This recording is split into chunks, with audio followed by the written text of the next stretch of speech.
Neville Goddard, 1965 lectures, The Unalloyed, July 1965. So I know we discussed Neville was taking a break after that last lecture, which I think was June 29th-ish.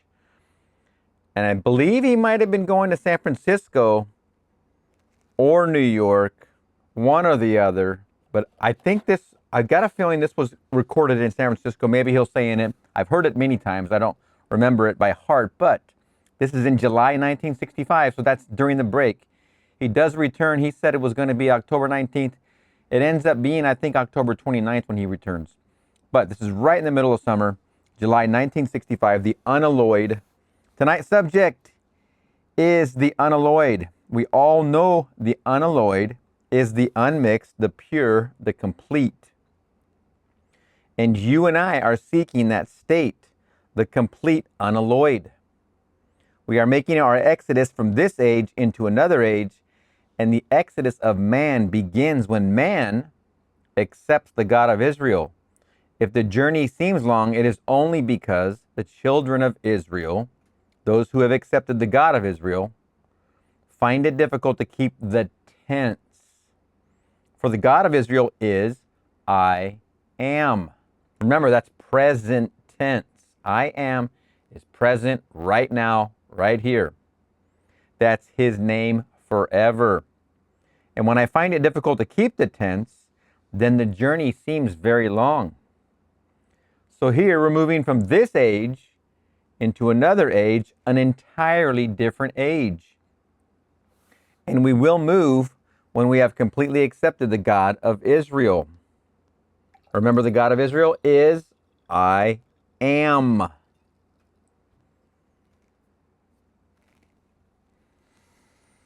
And the one who has not accepted it, no matter what he has done, no matter how kind and generous, how wonderful he is, he doesn't move from this age. Now, you can take this from every level of your own being. You and I were made subject unto futility, not willingly, but by reason of the will of him who subjected us, in hope that you and I would be set free from this bondage of decay and obtain the glorious liberty of the children of God. That is our hope. But while we are subjected to it, this presence who subjected us disappears from view. He takes up residence in us to have, and we have to find him. He is the unalloyed, the pure, the unmixed. No child born of woman could cross the threshold that admits to conscious life unaided by the light of God. The Bible speaks of the life of God as the blood of Jesus. We are told the life is in the blood. One day man will find it. And one day this tree of good and evil and this cloven pine will be ripped from top to bottom and the imprisoned spirit set free. Every one of us, but do not believe, every one of us, but not until we completely accept the God of Israel. And that God of Israel is simply, I am. That's the tense also. You can start this night from where you are to where you would like to be in this world of Caesar. Led by the God of Israel. The God of Israel is, I am. In other words, when you know what you are and you know what you would like to be, instead of what you seem to be, you assume, I am that. I am wealthy. I am healthy. I am in love. I am free. Assuming I am that, or I am it, or I am he, call it what you will, and sleep in the assumption that you are really the being that you would like to be. Sleeping in this state, you move across a bridge of incidents that leads you to the fulfillment of your assumption. But when you forget the tense and you say, I will be, or I was, or any other way, you delay the journey. And it seems so long only because man in his journey finds it difficult to keep the tense of the God he promised to worship. So Elijah said to the people of Israel, he came near to them, and then he said to them concerning this presence of the I am, how long will you go limping between two? How long? If the Lord is God, follow him. If Baal is God, then follow him. You say you've chosen the Lord as God, the Lord of Israel, then do not start limping between these two opinions. Either choose one and reject the other, or you reject what you should take and reject the other. In other words, there's no cause of the phenomena of life outside of your own wonderful human imagination. You are bringing it into being morning, noon, and night. So, how long will you go limping between two opinions? If the Lord is God, choose him. If Baal is God, then choose him. And then we turn to the book of Joshua, and Joshua said to the people of Israel, choose this day whom you will serve. As for myself and my household, we choose the Lord. And the people of Israel replied, we choose the Lord. And then Joshua said, then you are witnesses against yourselves that you have chosen the Lord. And they replied, we are witnesses against ourselves. Now that's very fascinating, because you know what that means is you're denying what your senses are telling you, and you're choosing what's in your imagination. I am the man or woman that I wish to be, I want to be, I desire to be. And you are denying the self that your senses is showing you, but you're into your imagination of who you want to be. And then the journey starts from this age, and then the journey starts for the Exodus from this age into that age. That's what Exodus really means. It's not just a Bob Marley song. Or from my present state of consciousness, what I want to express in this world depends upon my choice of the God of Israel, which is I am. So if I choose the God of Israel to guide me, to lead me, and his name is I am, I may find it difficult to keep the tense. And instead of sleeping night after night in the assumption that I am already the man that I would be, I may go to sleep in the belief I will be. That delays it. I may go to sleep in any other kind of a belief, but I must, to the best of my ability, not only choose the God of Israel, but remain as faithful as I can to my choice. So tonight, you can take anything you want. If you choose the God of Israel, and may I tell you that if there is anyone in this audience this night who is an Orthodox Jew, and you think because I say I must choose, and you must choose the God of Israel, and you are born into a family who are Jews, that you have already made your choice, you are mistaken. Your concept of God is just as far removed from the God as the Christians' concept of God. They had it up there in space someplace other than in time, someplace. The God of which I speak of your own wonderful human imagination. That's the God. That's the God of Israel. And so you choose him to guide you. So tonight, when you know exactly what you want, you sleep in the assumption that you are already the man you want to be, and fall asleep in that state, and that state will externalize itself into your world. Within your world. You either do it or say that I will be that man and delay the process. If you say I will be, you're stating that you are not.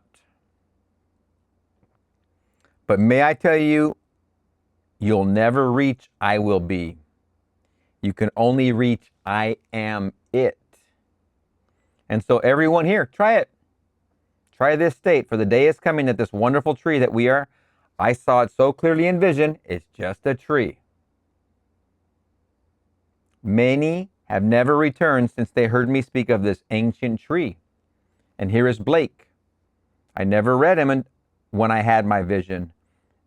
And when he said, hear the vultures above, whose present, past, and future sees, whose ears have heard the holy word, that walked among the ancient trees?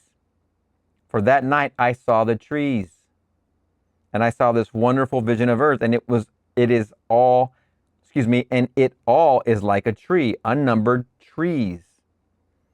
And the 8th chapter of Mark, when the man's eyes was opened, he was asked, "What do you see?"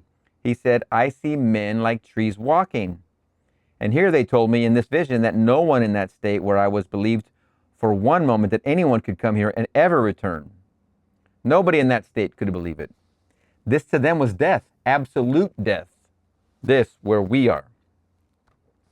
They did not know God's plan to insert himself as you, as me, as everyone in the tree, and then put us in furnaces of affliction, real furnaces of affliction.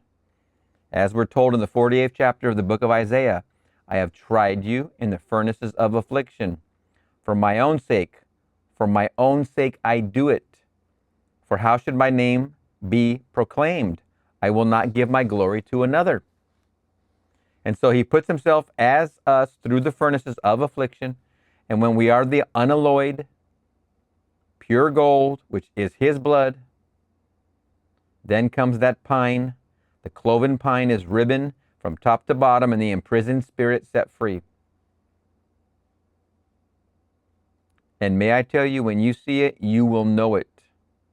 You will see this golden glow, and you will say within yourself, I know it is myself, O my divine creator and redeemer. And you will fuse with it and then rise to the very height. You can't go any higher. You will rise to the very limit as you fuse with this golden liquid light, which is the blood of God. But on this level, the same thing holds good. On all levels, it's the same principle. I make my exit from where I am to where I make my exit from where I am to where I want to be only when I accept the God of Israel. And the God of Israel is I am. This whole part right here where he says he puts himself as us through the furnaces of affliction, and when we are unalloyed, pure gold, which is his blood, then comes that pine. As we remember from the lecture, The Pure in Heart, I believe is the name of it. He talks about exactly David doesn't have a home. David is not at home anywhere until you become unalloyed. And I forget if he's going to go into that in this lecture. He most likely will. But once you are unalloyed and you are pure, then David knows he has a home, and that's when he reveals himself within you. Because he knows you've made the nest ready. I call him by no other name, just I am. I don't say I am Neville, or I am John, or I am Mary. Just I am. On that, I can put anything. I can say I am healthy, wealthy, known, unknown, anything. It's entirely up to me. Accept the God of Israel and then put the mask upon him, for he is the actor. I am is the actor. And the assumption is the mask the actor wears. That's why I assume that I am, and I name it. And when I name, then I rise, moving across a bridge of incidents which leads me to the fulfillment of that which I assume that I am. So this is the God of which I speak. And then will come that moment in time when you move from this age to that age, where everything then is completely subject to your imaginative power. For you are God. You are God now. But you do not know it, and you find it difficult to keep the tense. Most of us don't think in terms of the tense. We think in terms of something outside itself in some strange part of the world or part of the universe. So the inner world of which I speak tonight, I will come right down to this one simple state. I am. Not mixed with anything. I don't say I am an American. I am a Russian. I am a white man. I am a Negro. I say nothing. Just simply, I am. That's my God. If I should say to you now that some Russian is more proud of being a Russian than he is of being I am, you might in some strange way rejoice. But I'll turn it around and ask of the whole vast 190 million of us, are we more proud of being an American than of being Christ? I am is Christ. Are we more proud of being white than of being Christ? Are we more proud of being, you name it, than being Christ? And Christ is simply, I am. This morning's mail brought a letter, typewritten, unsigned, but a little type perplexed. I can't answer your letter if you're here tonight. You say you were terribly disturbed last Sunday morning because of what I said, and then you went into all. Now, this is a little tricky part right there. He's saying last Sunday of what I said, but we know his final lecture for this year, 1965, because we're in the throes of that book, at least what's been assembled, that it was the end of June, that he had his last lecture, then he was going somewhere else. I believe it was San Francisco, so he might have spoken there, but there was no recordings, obviously, that made it to this book by Natalie. You say you were terribly disturbed last Sunday morning because of what I said, and then you went into all this detail about our country being completely eaten by subversion. May I tell you, if you are here tonight, imagining creates reality. You couldn't discuss with me either in the letter that you wrote or verbally or in any other way and not create what you discussed. We are incapable of discussing anything as an object that is in the opinion of imagining on some levels or level. You couldn't do it. I tell you, imagining creates reality. There's no fiction in our world. I can sit down here now and imagine something that is not based upon fact. There's not one fact in the world to support it. And wait, if I'm faithful to the God of Israel, for the God of Israel is I am, but I'm doing it. And if I know all things are possible to this God that I have discovered, all I need to do is wait, and it's externalized in my world. So when you wrote me this long, detailed, typewritten letter, if you are present, may I tell you, I was perplexed. You signed yours perplexed. I asked you to share with me your experiences. Now, what I said last Sunday morning to disturb you, I really don't know. I was trying to explain what the creative power of God is. It's called in Scripture, Jesus Christ. Jesus Christ is personified, and we take the personification as a person and go sound asleep. Make some little icon of him and stick it on the wall, or make some picture of him and put it on the wall, and we think that is Christ. That's not Christ. Christ is the creative power and the wisdom of God. And if those who wrote the story personified this quality, it's perfectly all right. Always bear in mind it's a personification of a quality, of a power, this creative power of God, and don't worship the personification. It's not a person. Jesus Christ is in you. I tell you a mystery hidden for ages and for generations. Christ in you is the hope of glory. Christ in me is my hope and glory. Yes, then where is he? Your capacity to imagine, that's he. And all things are possible to him? Yes. Well then, test him and see. Come test me and see if I am not the being that I tell you I am. I'm the creative power of the universe. That's what he's telling me, and so I've been able to test him. I can imagine that I am what at the moment my reason denies, my senses deny, everything denies. And if I am faithful to the tense, I am this, then I will become it. Yes, if I do become it, will I then forget how it happened? I may. That's the journey that man takes in his exodus from this age to the other age. You're always forgetting and find it very, very difficult to keep the tense. But the journey starts when man is bold enough to accept the God of Israel. And the only God of Israel is I am. If a rabbi should tell you his name is Jehovah, turn unless he knows Jehovah means I am. No matter how wise they are, all the ritual and all the ceremony and all the things on the outside, it means nothing if he doesn't know who the God of Israel really is. And that God is simply I am. And if you believe it, accept it as you are told the people of Israel did. Choose this day whom you will serve. For myself and my household, we choose the Lord. Now, you choose, and they said, we choose the Lord. Now you are witnesses against yourself. You can't pass the buck from now on and say, he is against me. You've chosen the Lord as the only Lord. Therefore, you are witnesses against yourselves. So tomorrow, something doesn't go as you think it ought to go, and you look around for some scapegoat and you think, he is doing it, she is doing it, they are doing it. You've forgotten your choice.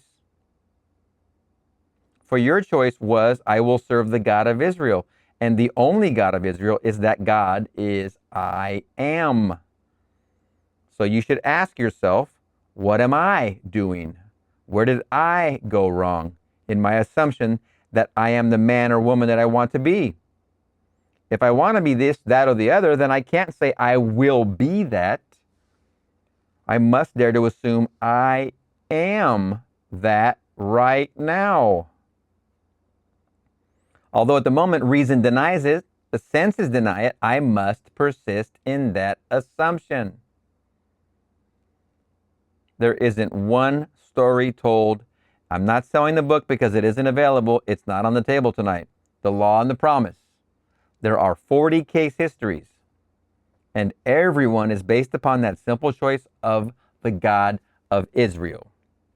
I didn't mention the words God of Israel, but that is their choice. I am not living in my home, said the doctor, a lovely home with many units to rent, bringing in income, allowing me my office and my own space for my personal life, and yet I have units bringing me an income. And he didn't have a nickel, not one penny. His name is Dr. Moore.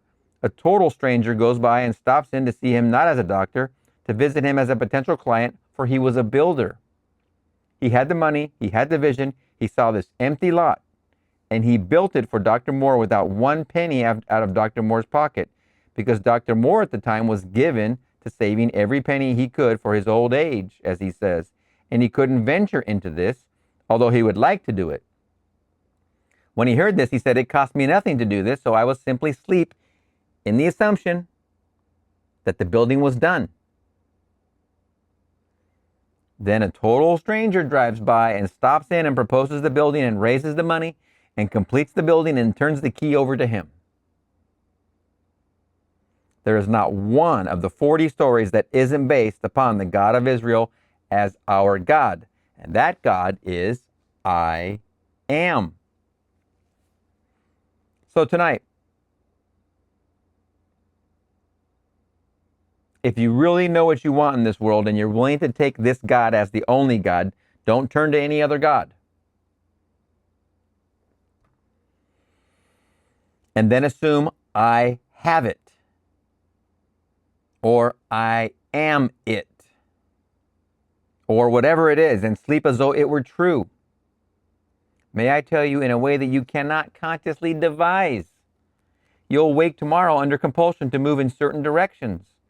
And no matter where you go, it may seem wrong, but upon reflection, it will prove to be right. It will be the thing you should have done. You'll meet this party, that party, the other party. It will all add up to the fulfillment of your assumption if you are faithful to the God of Israel. So when Joshua asked the question, and the word Joshua is the Hebraic word for Jesus, it was Joshua that led the people across the river into the promised land. Moses couldn't do it. He's buried in man as that power. Joshua comes out and does it. Joshua is your own wonderful I amness. It's spelled just like Jehovah with a shin ayin at the end of it. Yod, he, vav, he, and analyze it for you. Yod is a hand, a creative hand. He is a window, the eye of the body. Vav is a nail, and the last one is a he. What I see internally, the first he, when I will now so feel it, I will externalize it in my world. That's the Yod, he, vav, he. In the word Jesus or Joshua, the same word, Yod, he, vav, the same first three, but then shin ayin. Shin is a tooth as a symbol. Ayin is an eye. The truth is that if I bring something into my world and I don't like it, I must have the power to destroy or change it. If I have to live with all my creations and I created when I didn't know better, I must live with them. I'm living in hell. So a shin is inserted into the vein of the Savior of the world where he brings it in. It's not as he wanted it to be. He can consume it. It's a fire, a three-pronged fire called a tooth. For a tooth is a symbol for that which crushes and consumes. It also is a flame, so the flame burns it and destroys it, that I may rebuild it into a better shape. So here we have this Yod, He, Vav, Shin, Ayin. The name of Joshua, the name of Jesus. The same letters, Yod, He, Vav, is the name of Jehovah, which is I am. That's all that it means. So the whole thing is taking place in us as our own wonderful human imagination. So if you choose that God and no other God, you can't go wrong. This is the God. So I ask everyone here to put it to the extreme test. But if tonight you feel that it may be wrong, suppose I've chosen the wrong God, suppose now that he really is something external to myself. He hasn't taken up residence in me. He's something on the outside watching me, and Neville has misled me to believe in my own wonderful human imagination. Then where am I then? I've gone astray from the God I formerly worshiped to the God he has proposed. I tell you, I know from experience the God of whom I speak. You will meet him one day, and strangely enough, although it's internal, you will see it standing before you as an external being, and it's infinite love, and it's articulate, and speaks to you as another, for he will address you, and you will answer the question asked. And yet the whole drama is taking place within you. And this God is infinite love. And he stands before you and asks you a very simple question. What is the greatest thing in the world? He will embrace you and you will you will answer correctly. You will answer love. He will embrace you, you will fuse, and you are one person. And forever, you're still one person. This infinite being that stands before you is housed within you. He simply is awakening as you remain faithful to your choice to serve the God of Israel. So you make the decision. I either serve him or I don't serve him. If I serve him, I'll walk through here tonight in the assumption that I'm already the man, I'm already the woman that I want to be, and try to the best of my ability to remain faithful to that tense I am. And not say that I will be that eventually. Just I am. And if you do it, I tell you, you will become it in the not distant future. So here, this unalloyed being buried in man, and one day you will see it. It's pure, unmixed, complete, and you will see it as this tree that's cleft in two from top to bottom. And looking at the base, you see the blood of God that sets you free. And you're the imprisoned spirit in that tree. It is now one with the blood, and up you go, and you are free of this age. But not one child in this world could live unaided by that sacrifice of the life of God. So when we read in the book of Blake, unless I die, thou canst not live, but if I die, I shall rise again, and you with me. And that's true. It's a voluntary act that he gives himself for us. Because you and I were subject unto futility, not willingly. May I tell you, in my vision, no one wants to come here. No one. And when I spoke of my stories of earth and told them of my experiences on earth, they wouldn't believe me. And, blank space, not one will believe you. They have not yet been subjected to this section of time. You have been subjected. And therefore, it's a blessing. Because everyone that's subjected has told us in the scriptures, we were called, we were chosen. He called us in himself before the foundation of time. And having called us, he subjected us without our consent. And he came with us right into this world of death. And then, having called us here, those that he foreknew, for he foreknew me, he foreknew you, he now predestines to be conformed to the image of his Son. And those whom he predestined, he also called. And those whom he called, he also justified. And those whom he justified, he also glorified. How would he glorify me? Only with himself. He has told us in the 17th chapter of the Gospel of John, I have finished the work thou gavest me to do. Now glorify thou me with thine own self. And so he glorifies him with himself and gives him fatherhood. For God is a father.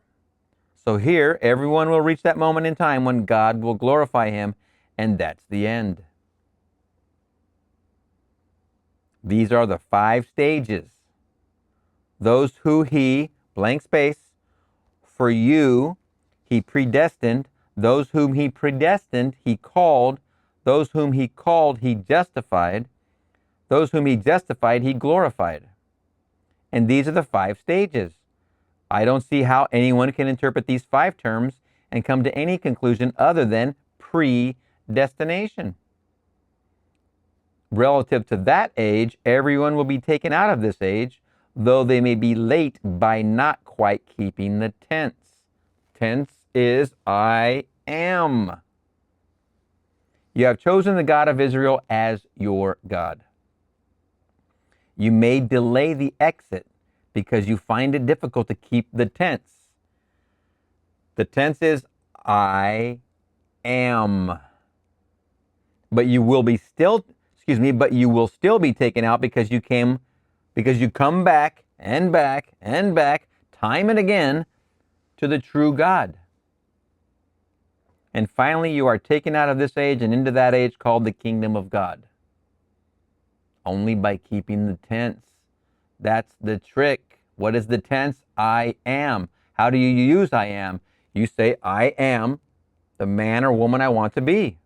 Whatever that is. I am wealthy. I am healthy. I am free. I am in love. Whatever it is. That's the Exodus. So everyone who is here will be transported into the kingdom of heaven, the kingdom of God. It's an entirely different world. Isn't this world at all? But while we're in this world, we use God's principle, the same principle, and make our exit not from this age into that age, but from this state into that state. If you're in poverty and you want to be wealthy and you're in poverty and you say, I am wealthy, you're already changing state. If you're in ill health and you want to be in health, while in ill health, you say, I am healthy. That's your prayer. You're changing state, but you must faithfully commit. If you're not in love, you want to be in love, you're single, no relationship, no marriage, no family, and you want that. I am happily in love. I am married. I am raising my family. You're making the change of state. He's only just waiting for you to use the tense, I am.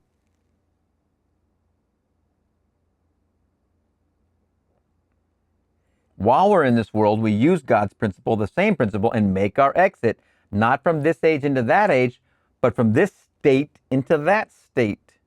So we take states here. And so I'm in a state that isn't pleasant, or I know a friend who is in a state that isn't pleasant. And so I represent him to myself as the man that I would like him to be, right here. I believe he's taking place now. So I am faithful to the God of Israel by saying, I am seeing it now. I am hearing it. I'm continuing to hear it, and I will always hear it because I'm doing it now. And he has to conform to what I'm hearing as true of him. Oh, this works. All this works, but this very definitely works. And so I move him from one state into another state, and from that state, after he's exhausted it, into still another state. And that's how we move in this world of ours. And so here tonight, that unalloyed of which I speak is that pure gold of God. It's his blood that made you alive, for the life is in the blood. And were it not for that sacrifice, a voluntary sacrifice, you could not breathe in this world. So God himself entered death's door, always with those who enter, and this is death's door. And he lays down in the grave with them in visions of eternity till they awake. And when they awake, God and the one with whom he entered are one. For in the end, there is only God, nothing but God. And his name forever and forever is I am. And to me, this is why you can never, ever feel alone. You've never been alone. He entered in with you, embedded himself in you, and is just waiting for your awakening to remember, I am he. So tonight, if you have any objective, I hope it's a great, noble objective, but any objective, do it in this simple way. What would you see were it true? How would you see the world were it true? Well, then begin to see the world mentally as you would see it physically were it true. And go sound asleep in the assumption that what you are seeing mentally is a physical fact. Just try it. What you see mentally is physical fact. Here, my friend in the city who treated you throughout the year, he takes off for the time that I am here and we are daily together. He's in San Francisco. I just figured it out. By the way, when you're around San Francisco, or you live there, or you live around it, you always call it the city. That's just another way that triggered in me. When I lived there in that area, you always called the city the city. You didn't call it San Fran or Frisco, and that wasn't cool if you did. So it was called the city. But here he says, I believe he's talking about Freedom Berry. Here, my friend in the city who treated you throughout the year, he takes off for the time that I am here and we are daily together. The story I told in the book, The Law and the Promise, when he goes in for a record, this is Freedom Berry, and having seen exactly what he wanted, and the man said, we do not have it, and he replied mentally, not physically. The man did not hear him. That's not what I heard you say, is what Freedom said to the man that said he didn't have the record, if you remember the story. We just went over that recently. He was so sure that what he had imagined and heard mentally was fact. And when it didn't have the echo to support it, he said inwardly, that's not what I heard you say. And then on the way out of the story, the man saw the record, took it off the shelf, and then said, oh, here, we do have it. The exact album that you want, the same artist, blank space, 36, 47, everything is just as you wanted it.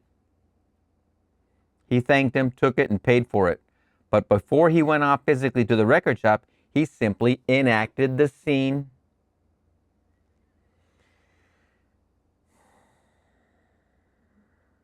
The scene that would imply the fulfillment of what he wanted in this world. Then he went and asked for it. And the man said, we don't have it. as he said to his friends who tried to get it for him for Christmas. And so here is a story based upon one's own creative act. The creative act is your own wonderful human imagination. So I hope that you who wrote the letter that I got this morning, I hope you are present. And this country, as our forefathers said, as Robert Frost stated, that they said it, they did not believe in the future, they believed it in.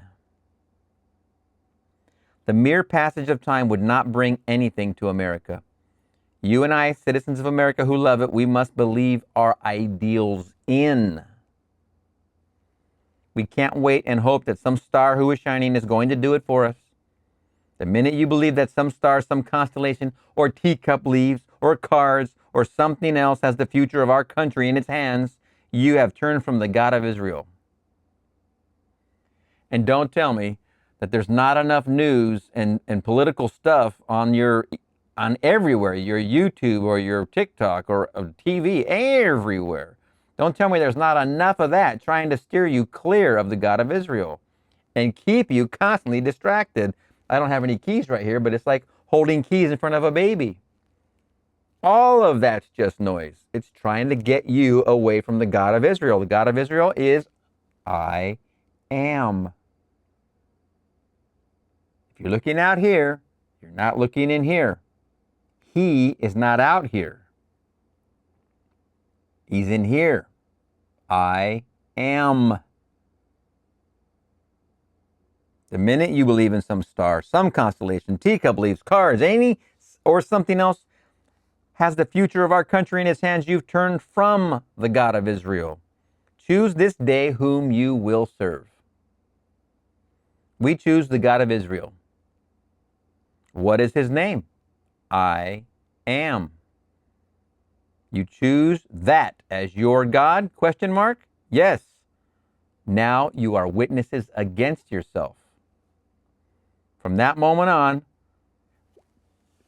when you choose to be a witness against yourself and you choose to recognize I am as your God of Israel, then you are witnesses against yourself. All that noise, all that news, and all that crap is yourself.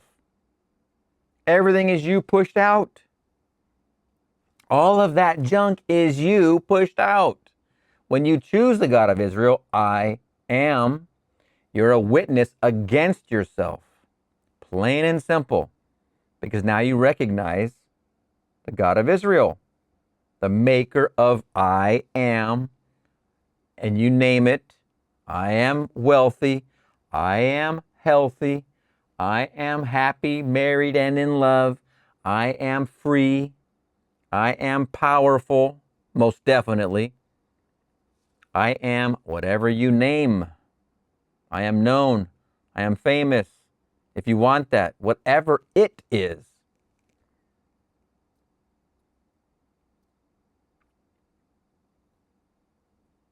From that moment on of your choice, you cannot turn to anyone and say, they are against me.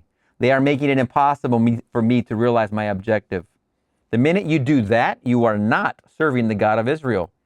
For the God of Israel is simply, I am. There never was another God of Israel and never will be. All over the world, in spite of claims to the contrary, you will not find such a God. This is the one God in the extreme. You go to other religions and there are multiple gods. They all have unnumbered gods, but not the God of Israel. Monotheism began in that state, and Christianity is but the fulfillment of Judaism. The true Christianity, where one not only believes it, but brings it to fulfillment, and all that was promised in the Old Testament, unfolds within the individual if he is faithful to the God of Israel.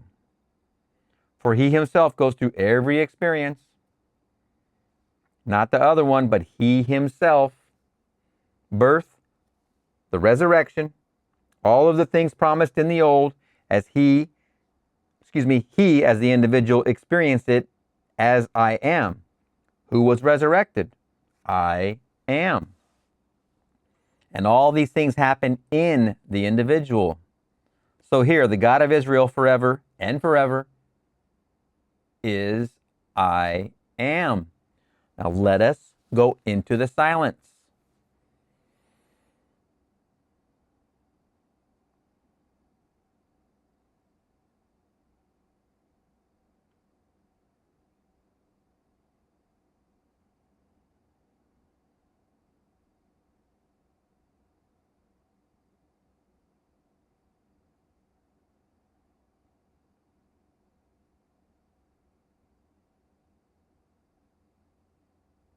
Okay, let's get those breaths up.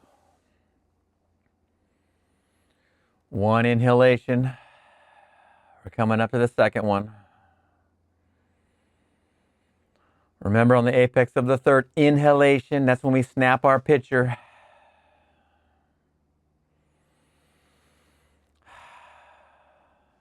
And I was just reviewing a short that I just created, and in that short, this whole dynamic, and it was before Neville revealed that in a lecture of recent, that whole process. It was from one of his books, and I believe it was I Know My Father.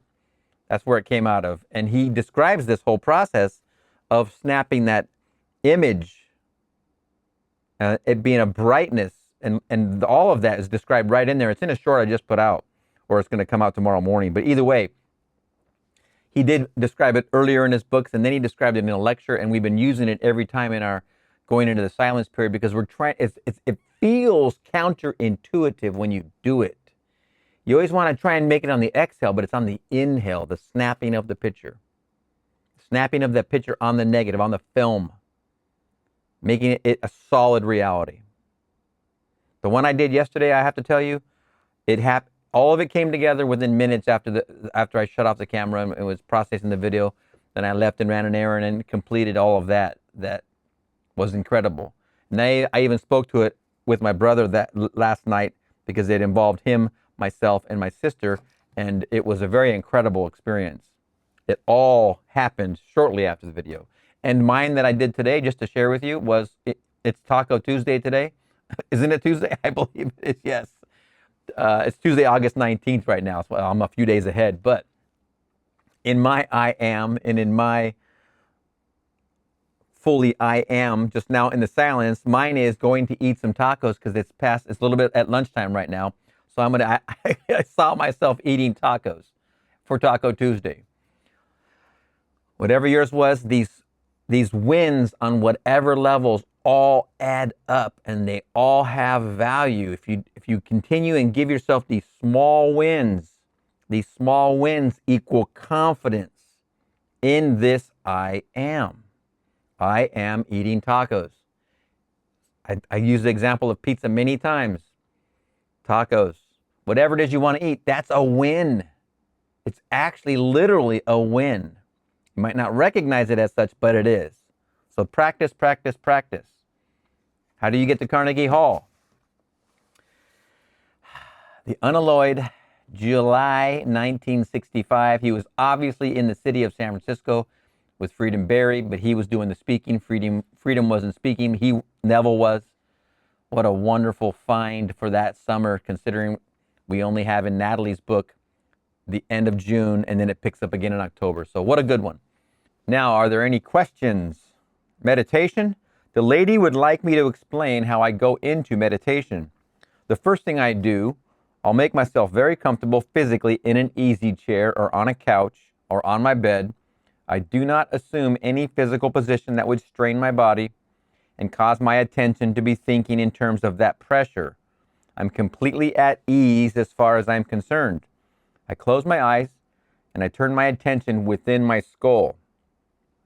Within a matter of seconds after my attention is turned in, as though I'm observing the interior of my skull, the whole dark of the brain begins to grow luminous, and then it falls. Golden liquid light begins to pass on my head. You can observe it. It comes around this way, and then after a while you sit off in sort of smoke screens, only liquid light, golden liquid light. And then something may happen and you'll have a vision. Not always will the vision come, but always the gold will come and always the blue will come in the midst of your forehead. You will find a blue light, and the nearest thing on earth to describe it is alcohol lit. In other words, it is not a flame of gas. When my mother had tumbled at Christmas or other occasions, and she was smothering with rum or brandy and lighted, the flame simply moved like a living flame.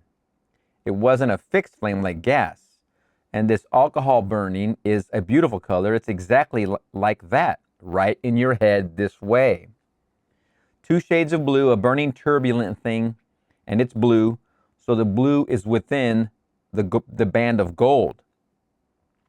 But I find it a very simple process. Close your eyes, turn your attention inside, and simply turn your attention into your skull, and you'll find a little blue light appearing here. It's a moving flame, and then it gets bigger and bigger. And may I tell you, if you open your eyes, you'll still see the flame. Only it will be enlarged based upon your focus. If you focus to the end of the room, the flame swells in proportion. If you bring it back, it's small. So you can see it with the eyes open or shut. But it comes when you close your eyes and the whole thing begins to unfold. Try it.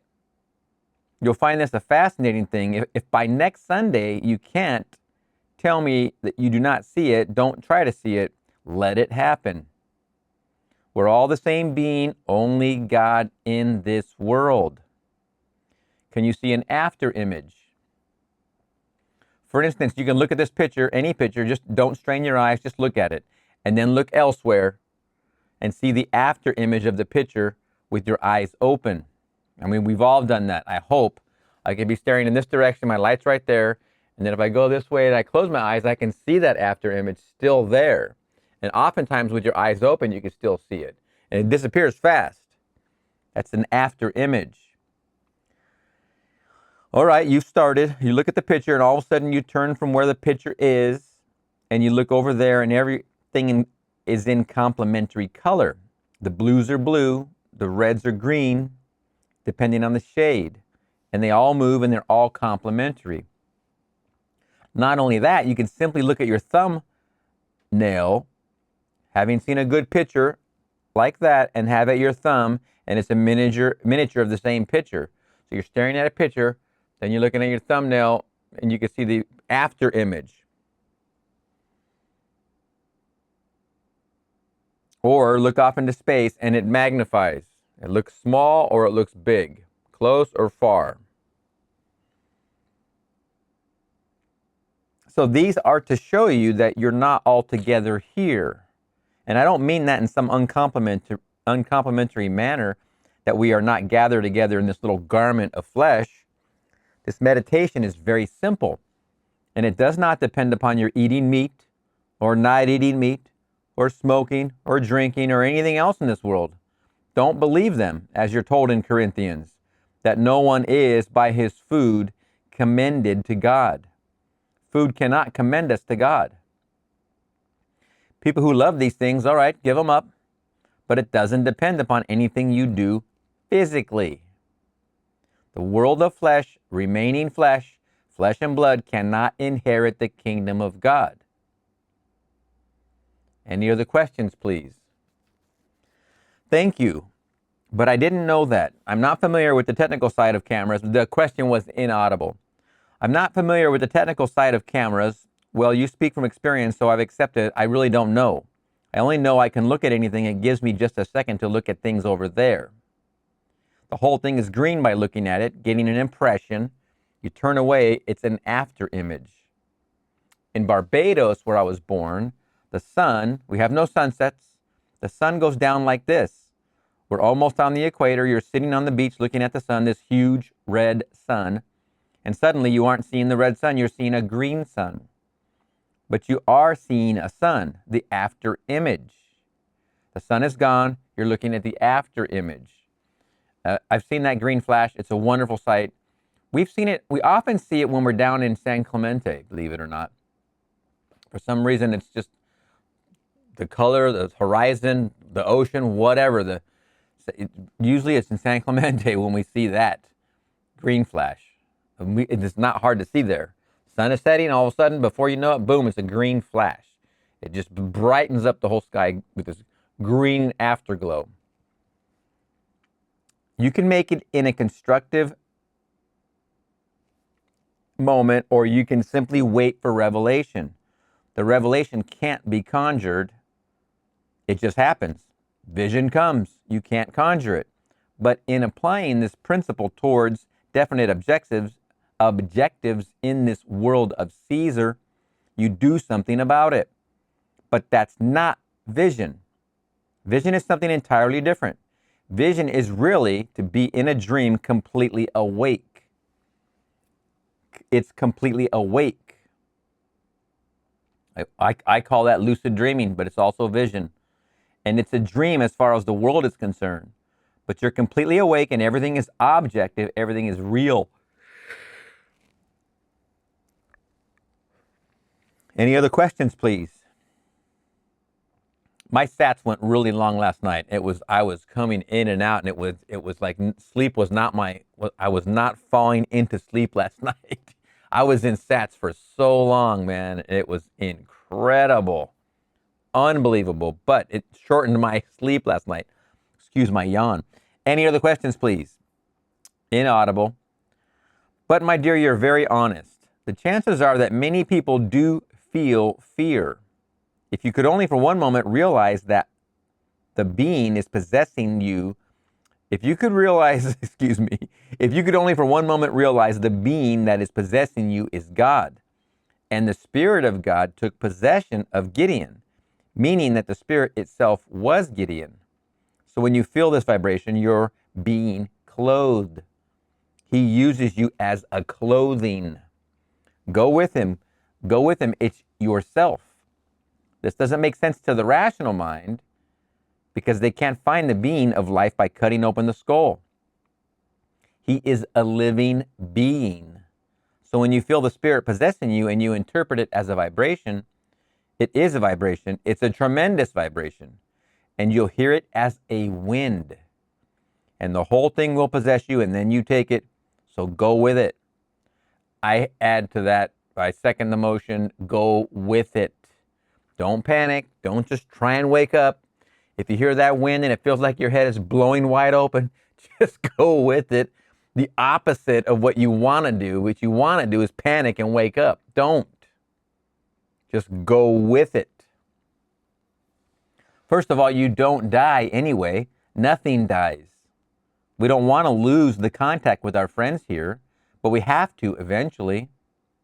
And may I tell you, we make our exit on cue, so don't be concerned. Funny thing he says right there, we don't want to lose the contact with our friends here.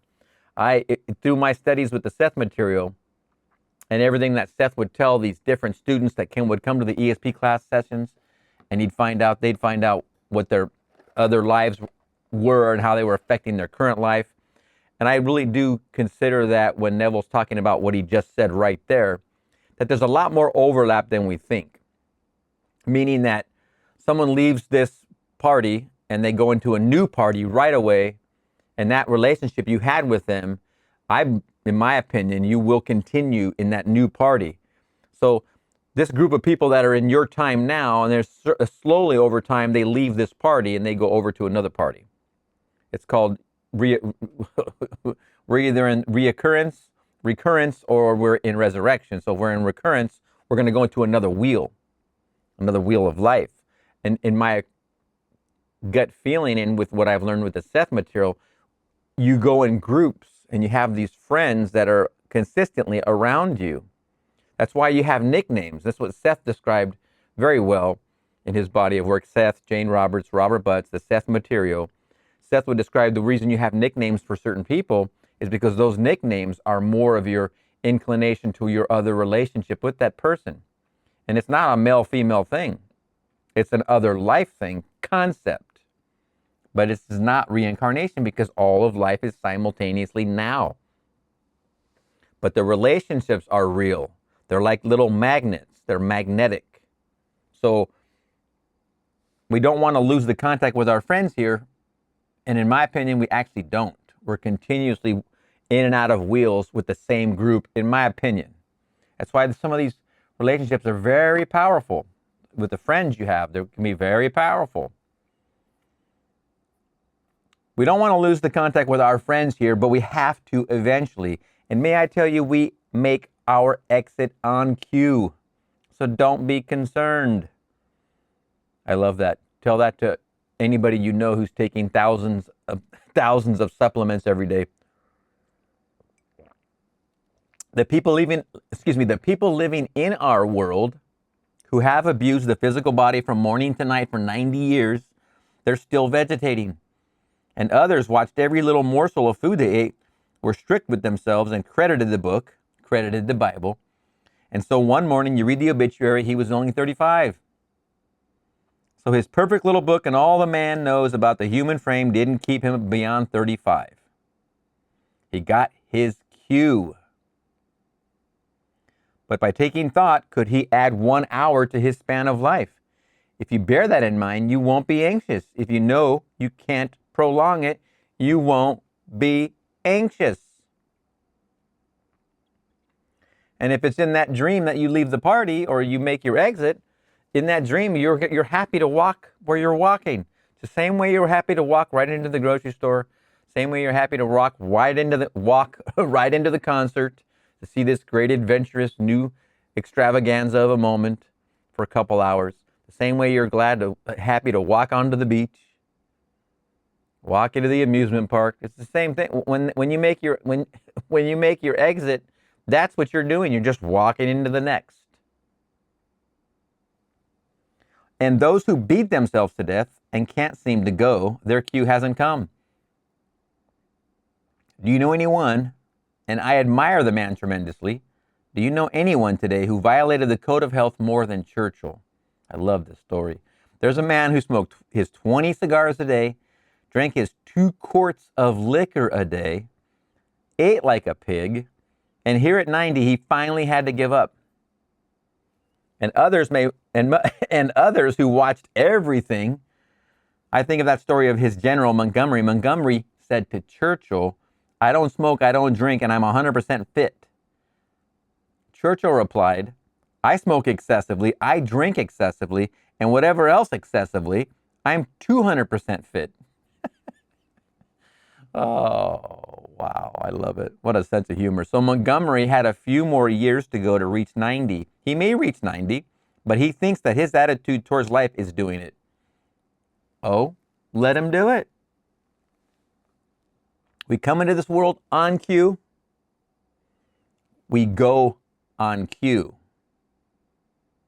It's a play, a beautiful play, and yet the most horrible play that ever was conceived. Conceived by God and played by God. The last chapter of Job, all of his brothers and sisters and those who knew him came to comfort him for the evil that the Lord God had brought upon him.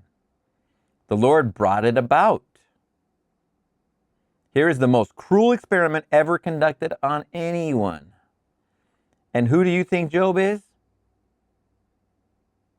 You are.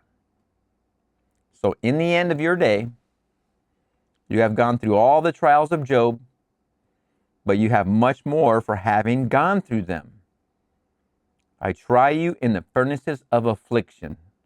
For my own sake, I do it. For how shall my name be profaned? My glory I will not give to another. He can only give it to himself. So when you are in his eyes perfect by his blood that he sacrificed, then you rise as God. It's like you're the whipping boy. You're the whipped boy. You're the furnaces of affliction. Oh, what wonderful heat. An accident? Freud made the statement that there is no such thing as an accident. I think there's a question there that was inaudible. As far as he was concerned, Freud, it was caused by the individual. That's what he said. But the Bible teaches that there is no accident. As a man sows, so does he reap. Be not deceived. God is not mocked. As a man sows, so he reaps. It all could be summed up in those few words. What is that? 1, 2, 3, 4, 5, 6, 7 words. That's it. What you think about, you get. It's the most difficult thing for man to grasp. These innocent children in a bus accident, and they're all gone. All these boys now in Vietnam, and they're gone. And to believe for one moment there is no accident. This was the very hardest, most difficult lesson. When my teacher hit me with that September in 1991, I was like, what the heck are you saying to me? I knew she was right.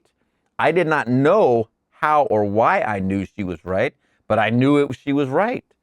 That the information was true and correct. That it was an absolute fact I had to dig into. I basically responded, tell me more. The world is not an accident. There's no such thing as an accident. It's a creation by you, for you. Everything is you pushed out. So we come back to Job. They all came and they comforted Job because of the evil that the Lord God had brought upon him. If you really accept this, you will not be anxious as you normally would be. You will take things in stride. But all play the game and play it based upon this principle, not forgetting their choice. When you came here, you promised that you're going to serve the God of Israel. When you came here, you promised that you were going to serve the God of Israel. Where's the God of Israel? Right there. He is your wonderful human imagination. That's the God of Israel. Israel's all of this.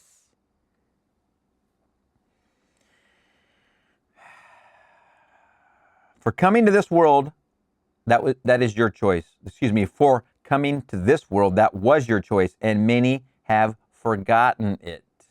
Forgot about the agreement. And they serve all kinds of gods. They turn to astrology, turn to numerology, turn to everything outside of God. But you, I hope, haven't turned to other gods, that you are basically part of the one God. There's only one God. He's residing in you as I am. And all things are possible to that God. You know, I'm just having a realization that in cameras of yesteryear, it would be a film inside of that camera I'm looking at right now. And that negative, which would be unexposed until I am active in front of it, the camera's on, the film's rolling through the camera. Let's say it's a video camera. And as I do my thing in front of the camera, it's casting onto that negative. But when we look at it in another way, it's that negative, let's say that negative is your imagination. And that negative, although appears to be catching imagery from out here and going into the negative, let's say that that negative is an let's say that that film negative, the film itself, is imagination. Well, imagination thinks it's capturing in the camera, the film is the imagination. The imagination in the camera thinks that it's capturing imagery and impressing onto itself. And then we develop the film, the negative, whatever we want to call it. We get the memory card, same concept, pull the memory card out, it's the same thing. Put it into your computer, take a look at it. You think that what happened out here, what I'm saying, is coming from out here to in there, when in actual reality, in actual fact, your imagination, you watching, your imagination is creating what's coming into you through the video. The same way the negative is not capturing what's happening outside, it's the imagination of the camera. So you must be playful with these ideas. You must see that there is a back and forth, but it starts in imagination.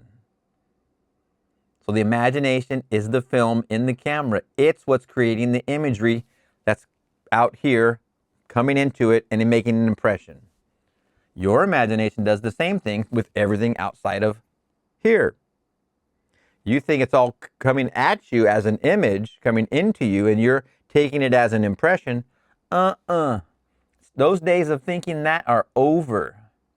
It's coming from you. Everything is you pushed out. So all we're trying to do is impress ourselves in such a way that we can be something different than what we are, if in fact we're not happy with what we are, what we may be experiencing in regards to either money or health or love or freedom or power or fame, fortune, all of it. If you're not experiencing on your outside what your inside wants to experience, it's coming from you. That's the first red pill to swallow.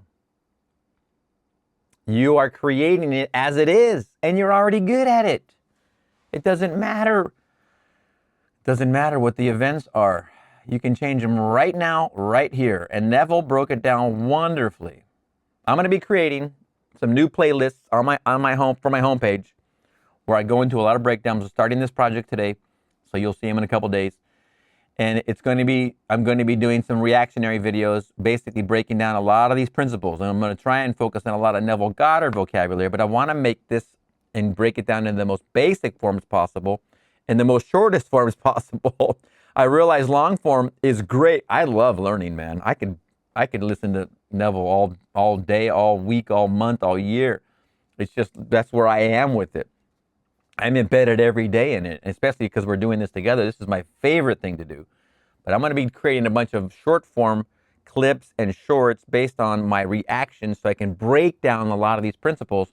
So for those of you who are new to the concept of manifesting, you get a very quick dive into it. And there'll be some playlists where you can binge on it. You can just binge, very short chunks. Because sometimes the long form does take a lot more breath to take in and then absorb and then lay in a hammock and meditate on it. But I want to try and make this a little bit more digestible. So look forward to seeing that down in the playlist on the homepage. They'll probably be in the videos too. I'll probably put some links there too. But anyway, besides that, where were we? The Unalloyed. July 1965. I had to tack this on because I forgot there was a Q&A on it. The lecture I read originally, it was just a lecture, and I forgot there wasn't actually a Q&A. So I found it, pulled it out. It's tacked on here now. So that was it. We'll look forward to seeing you in the next one.